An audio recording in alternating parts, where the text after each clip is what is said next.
Bonjour à tous, on repart dans le monde des équations. On est toujours dans notre étude des 4 outils de base. Dans la vidéo juste avant, nous avions regardé comment est-ce qu'on faisait lorsqu'on avait une addition par rapport au nombre cherché. Donc c'était x plus 1. Comment est-ce qu'on enlève un plus 1? En fait, on appose la carte moins 1 de chaque côté. Et donc là, on va aller voir qu'est-ce qui se passe quand on a une soustraction par rapport au nombre mystère. Alors comme je vous le disais dans la vidéo d'avant, on va se mettre des repères visuels pour prendre l'habitude tout simplement. Donc c'est sous la forme de cartes, et ces cartes elles ont pour but de séparer ce qu'on appelle les termes en mathématiques, c'est-à-dire des nombres ou des lettres qui vont avec leur signe.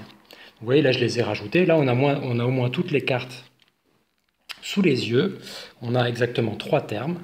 2 à gauche, 1 à droite, et l'idée, ça va être de se dire, eh bien, j'aimerais bien connaître le nombre mystère qui, si on lui retire 1, fait 2. Alors, comment est-ce qu'on va le faire apparaître? Le but du jeu, c'est d'avoir à la fin x égale. Ça veut dire que tout ce qui n'est pas x dans le membre de gauche doit disparaître. Eh bien, le voici, c'est moins 1, sa carte moins 1 qui doit disparaître. Alors, voilà comment on va procéder.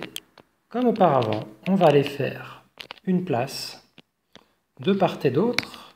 Donc là, ça va se voir avec les cartes. Vous voyez que je prends un petit peu plus large afin de laisser une place dans le membre de gauche et une place dans le membre de droite. Eh bien, qu'est-ce qu'on va faire pour enlever le moins 1? On va apposer à côté la carte plus 1. Attention, si vous le faites d'un côté, vous êtes obligé de le faire de l'autre. Une équation est une balance qui doit être équilibrée en permanence. Le moindre mouvement fait d'un côté de l'égalité doit être le même de l'autre côté. Et là, on retombe sur ce dont on avait parlé dans la vidéo d'avant. Quand on retire un nombre et qu'on lui ajoute, ou quand on ajoute un nombre et qu'on le lui retire directement, eh bien, ce qui se passe, c'est que cet ensemble-là fait forcément 0. Et du coup, regardez, qu'est-ce qui nous reste? Eh bien, à gauche de l'égalité, il ne nous reste que le x, puisque x plus 0, ça fait x.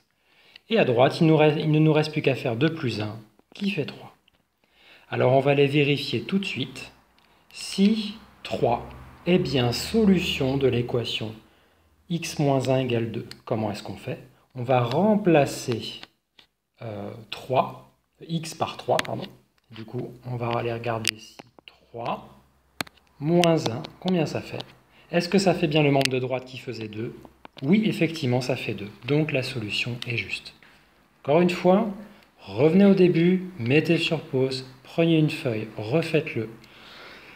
Juste pour voir si ce que vous pensez avoir compris a bien été compris.